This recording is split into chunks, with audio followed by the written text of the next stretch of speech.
Labdien, dārgie vērotāji! Šodien es gribu pāris vārdos pateikt par vienu patiesi jauku, unikālu produktu, kas būtu lietojams šajā te drastiskajā vīrusu nomocītajā mūsu laikmetā, proti epsarīnu. Šo produktu es iesaku saviem pacientiem jau vairākus gadus, kad es ar šo produktu saskāros un iepazinos tuvāk.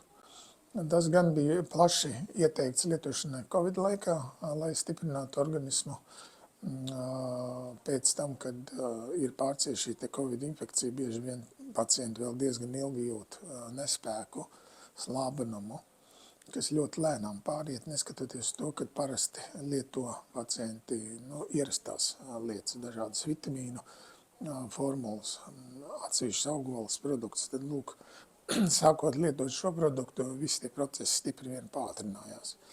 Un arī es esmu lietojis šo produktu, protams, un varu teikt tikai tos labākos vārdus par viņu. Jo viņš satur vairākas ļoti interesantas bioloģiski aktīvās vielas, kas veicina šūnu metabolismu, regulē D vitamīna vielmaiņu, un var arī regulēt, zinām, aminoskābju koncentrāciju organismu. Un jāsaka tā, ka šis produkts ir ļoti unikāls ar to, ka viņam ir ļoti augsta bioloģiskā pieejamība, kas ir ļoti svarīgi, lai produkts patiešām mums spētu palīdzēt.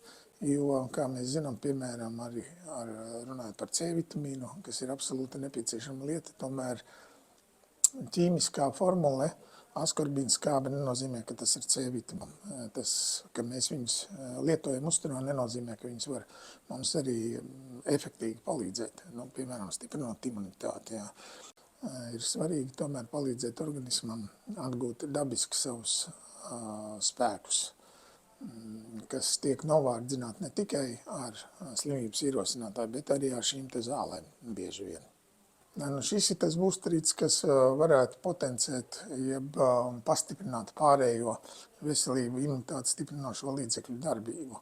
Ja šo produktu lieto kopā arī ar antioksidantiem dažādiem, tad, piemēram, no melniem iegūtie aktīvās vielas, piknogenels un tā tālāk, bioflavonoīdi, respektīvi tīri. Tad šo te antioksidantu iedarbību arī mēs novaram, kad izteikti potenciējās. Viss kopā saprātīgi lietojot dod ļoti labu rezultātu, un to es arī jums visiem novēlu.